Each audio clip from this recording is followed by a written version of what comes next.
All right, well, good evening and welcome to the one and only Professional Nursing Organizational Debate. I'm Tina Bramlett and I'll be your commentator this evening. And please allow me to introduce our participants. Kenneth Evans, he'll be covering the reasons why nurses don't join a professional nursing organization, while Jennifer Elliott will cover the reasons for joining. These candidates are better known as Ken and Jen, so let's hope I can keep that straight for the rest of the evening. I'll ask questions of both candidates, and they will each have time to respond before we advance on to the next topic. The audience has agreed to remain silent so that we can focus on what each candidate has to say. So without further ado, let's begin, and I'll direct the first question to Jen, and then we'll, of course, allow Ken to take his stance on the topic as well. All right, so Jen, I'll start with you. In your opinion, can you share with us the benefits of belonging to a professional nursing organization? Sure, Tina, I'd love to. First off, there are so many benefits to being with a professional nursing organization. Most important is education. We all know that nurses need to further their education just to even keep up with today's changing times. These professional organizations are going to offer you education on many different levels. And on top of that, they're actually going to give you CE credits for this. Almost every state now mandates that you have CE credits just to keep up with a professional license. So why not get it through a professional organization while you're there? On top of that, you're also going to get to be in the same room with other nurses. People who are in the same field as you, people who are in different fields as you, but at least people who are like-minded as you are. You're going to get to learn from other people on top of getting the education and the CE credits. And then who doesn't like to save some money and have a discount? Just for being part of a professional organization, you can actually save money on your auto insurance, life insurance, and other liability insurance companies just because you're a member. All right. Ken, if you don't mind, I will go ahead and direct then the question to you. Do you want to give us your stance? Very good, Jen. But 60% of all nurses work in a hospital environment.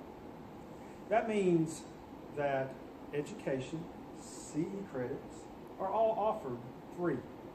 Why would I join an organization when I can get it for free?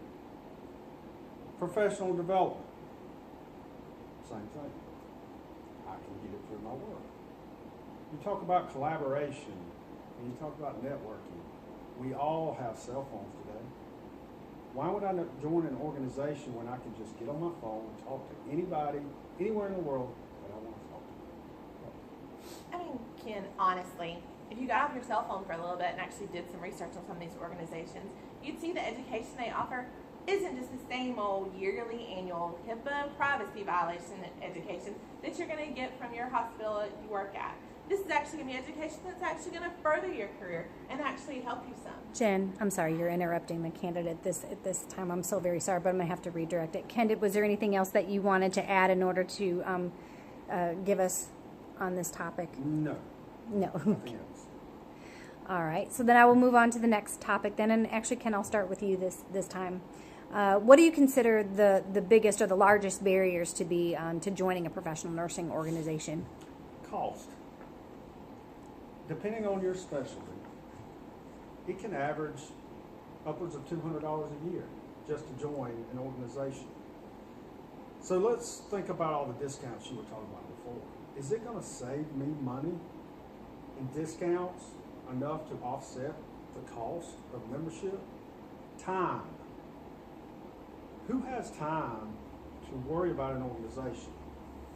I'm constantly having to, and as a male nurse, keep the house clean, work a full-time job, help my wife, kids, and all the outdoor activities. I don't have time to join an organization. Travel costs. Who's going to pay for me to get there? Are you going to pay for me to get there as an organization? No, they're not going to help. And really, as far as the nurses who lead, Ken, seriously? I mean, travel is not a bad thing. It's actually a good thing. You can actually use the travel to spend more time with your family and kids. Turn it into a vacation. Let the organization pick your destination for you. It's a wonderful thing. Not only that, but, I mean, really, $200 a year? I'm sure you spend more than that on dinner and a movie. You could skip dinner and a movie, pay for your professional organization, get your credits, get your education, and actually do something besides just throw your money away on a movie and a dinner. I'm so very sorry. I'm going to have to redirect again. I'm so sorry. Ken, would you like to continue on No. without the interruptions? Thank you. So very sorry. Jen, go ahead and finish up then your take on the barriers. So like I said, these barriers really are just perceived barriers. Cost is not that big of a deal. Most organizations will actually even reimburse your costs. Hospitals love to have nurses that are part of a professional organization. They can use that with their advertisement. So it's actually not a barrier. It actually would be reimbursed to you, if not paid up front. On top of that, you can also get to where these conventions, a lot of them, they do them in one day. Some of them are after hours, some of them even on the weekends. You wouldn't have to use any PDO or take time off work, so that way you can still benefit from going to these organizations. Did that conclude your segment on this topic, Ken? Yes, thank you. You're certainly welcome. And I'll start with you then on the last. According to the Bureau of Labor and Statistics, there are 3.6 million registered nurses in our nation. Yet despite having a large variety of specialty, national, and international professional nursing organizations and associations, only about 20% of registered nurses are actually members. So how do you propose that we increase membership? Well, I think a lot of it is just plain out education. We really got to get it out there that we actually have these organizations and what they can do for it. Part of this would be actually having hospitals, doctors' offices actually partner with some of these professional organizations. They could actually have it as part of the employment when they come on, that they'll actually maybe even pay for the membership just because they actually work there and they're going to have the nurses there. It may even be that they do a payment plan with them. They'll pay for it up front and let the nurses kind of reimburse the organization for paying for their membership for them. Or even payroll deducted. Lord knows we all buy uniforms on payroll deducted. Professional organization would be a better part to spend our money on anyways. All right. Ken, would you like to give us your stance on the situation? I think we have to look at the source of the problem. We are a me society. We are selfish people.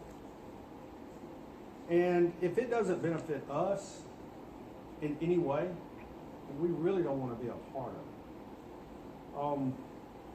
And with time the way it is, I just don't have the time to ever want Me, Ken. Is that all you think about?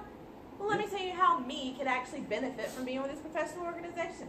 Like I said, you are going to get all of this actual experience. I mean, in my 30 years experience, professional nursing organization is what has helped me to grow, helped me become a better nurse. And that is all about you. They're going to help get your education. They're going to help get your CE credits. And they're going to help you get your certifications. So it is all about you, I guess. Ken, is there anything else that you wanted to add? Well, you say 30 years. That's exactly what we do not need is 30 more years of nothing. Jen, would you like to rebut on that last comment? All right. Moving on to the final segment then in our debate. Ken, I'm going to direct this one with you, starting with you then, if you don't mind. If current registered nurse membership is so low, should nursing students be introduced to the importance of joining a professional nursing organization early on? And why or why not? Well, let me first start by saying we know that education, professional development is essential to all nurses. I think that in order for membership to increase, and going on what I've said before with 60% of nurses work in hospitals who already have everything covered, maybe they should start with private practice. Maybe they should decrease dues. Do something different with the dues to make it more appealing to nurses. Low membership I realize is a big problem, but as I have stated before through this debate, it should be as possible. Ken, I actually kind of agree with you some. We really should increase membership. We should start with some of the private practices, including all the hospitals that are privately owned. Let's do job fairs. When we're doing the job fairs there, let's send these professional organization representatives out there. Let's increase the knowledge that we actually do have these organizations and what they can actually do for you. Even with student nurses, there's a student nurses organization that they can actually join that actually is for just student nurses while they're in school. It will even help to get them into and transition them into a professional organization so that they do know the other stuff that can be out there. Not to mention, we're hoping that we're going to start to do maybe some free trial memberships. That way they can see what these memberships offer, what they would do for them before they actually commit and pay for it. Now let me just tell you, these nursing organizations, back to your me thing, help you so much. They actually go to Congress, into legislation for you. They're fighting to get you better hours. They're fighting to get lower patient to nurse ratios so that we can spend more time caring for these patients. If we don't, as nurses, join these organizations and help to support them, who's going to go to Congress for us? Who's going to go to legislation for us? This is a big deal. We need to stay with it. Well then, that concludes our segment and our time is up. I want to thank you both for your participation in this debate. I do want to remind everyone, just as nurses advocate for patients, just as professional nursing organizations advocate for nurses themselves. Their benefits are many and the barriers are few. Professional nursing organizations are critical for generating the energy, the flow of ideas, and the proactive work needed to maintain a healthy profession. So now, fellow American nurses, the final decision is ultimately up to you. With such an available variety, I'm sure that you can find one organization that will suit your needs. There is power in numbers. You don't have to be a nurse with so many years of experience under your belt. You just have to be a nurse. So go out there, get engaged, get involved, do your part to contribute to the nursing profession, and join today.